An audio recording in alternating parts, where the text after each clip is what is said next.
अब हम poly exclusion principle को पढ़ने वाले हैं।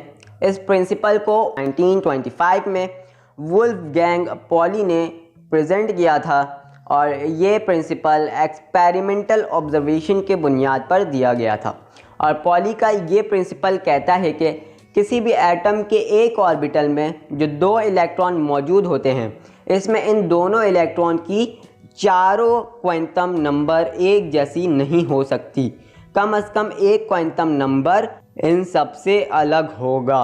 जैसे कि 2 इलेक्ट्रॉन हैं और हमें पता है कि जो 4 क्वांटम नंबर होते हैं वो कौन कौन से होते हैं? Principal quantum number, azimuthal quantum number, magnetic quantum number और लास्ट है spin quantum number. Principal quantum number क्या देखता था? प्रिंसिपल क्वांटम नंबर साइज और एनर्जी ऑफ ऑर्बिटल देखता था। और अजीमुथल क्वांटम नंबर, जिसे हम सब्सिडायरी क्वांटम नंबर भी कहते हैं, वो देखता था कि शेप और ऑर्बिटल्स क्या है। और मैग्नेटिक क्वांटम नंबर जो कि ओरिएंटेशन देख रहा होता है ऑर्बिटल्स की, कितने ओरिएंटेशन में वो टूट रहा है, डायरेक्शन में वो डिवाइड हो रहा है। फिर जाके लास्ट है स्पिन क्वांटम नंबर, क्योंकि एक ऑर्बिटल में 2 इलेक्ट्रॉन रिवॉल्व कर रहे होते हैं। तो स्पिन क्वांटम नंबर कहता है कि एक अगर क्लॉकवाइज रोटेट कर रहा होगा तो दूसरा एंटी क्लॉकवाइज रोटेट करेगा। तो पॉली एक्सक्लूजन प्रिंसिपल भी कुछ यही कह रहा है। पॉली एक्सक्लूजन प्रिंसिपल क्या कह रहा है कि अगर एक ऑर्बिटल में 2 इलेक्ट्रॉन रिवॉल्व कर रहे हैं, स्पिन कर रहे हैं, रोटेट कर रहे हैं, घूम रहे हैं, तो क्या होगा? एक क्वांटम नंबर, जो दोनों इलेक्ट्रॉन हैं उनका दोनों का हर क्वांटम नंबर मैच कर सकता है। यानी कि प्रिंसिपल भी मैच कर जाएगा, अजीमुथल भी और मैग्नेटिक भी। लेकिन स्पिन क्वांटम नंबर कभी मैच नहीं करेगा, क्योंकि इसमें बोल रहा है कि एक क्वांटम नंबर हमेशा मुख्तलिफ आएगा। और वह कैसे आएगा? क्योंकि एक एंटी क्लॉकवाइज करेगा तो दूसरा क्लॉकवाइज करेगा। According to this principle, in an orbital of an atom, no 2 electrons can have the same set of 4 quantum numbers. At least one quantum number must be different. इस principal के मुताबिक एक orbitals में 2 electron की ज़्यादा से ज़्यादा 3 quantum number यानी n, l, m की वैल्यू एक जैसी हो सकती है। लेकिन चौथा जो क्वांटम नंबर है s, उसकी वैल्यू हमेशा एक दूसरे से मुख्तलिफ होगी।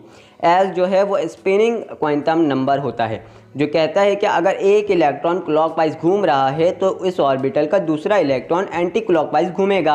अगर हम हीलियम के एटम को सपोज करते हैं तो इसमें s ऑर्बिटल होता है और इसमें 2 इलेक्ट्रॉन ही फिल हो सकता है।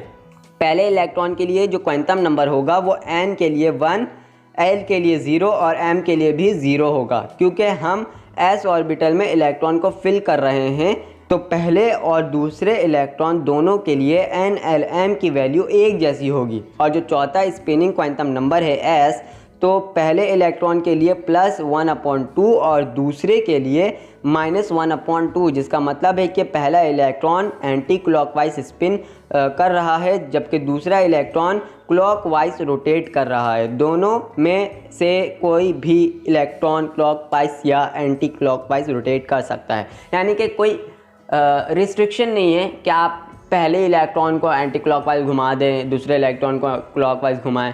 आपकी मर्ज़ी, आप किसी भी इलेक्ट्रॉन को क्लॉकवाइज या एंटी क्लॉकवाइज रोटेट करवा सकते हैं। या लेकिन दोनों में से एक एंटी क्लॉकवाइज होना चाहिए और एक क्लॉकवाइज, ये रिस्ट्रिक्शन है बस। अगर आप मेरे चैनल पर नए हैं तो इसे सब्सक्राइब करिएगा, वीडियो अच्छी लगी हो तो इसे लाइक करिएगा। मिलते हैं एक नए वीडियो के साथ, जब तक के लिए अल्लाह हाफ़िज़।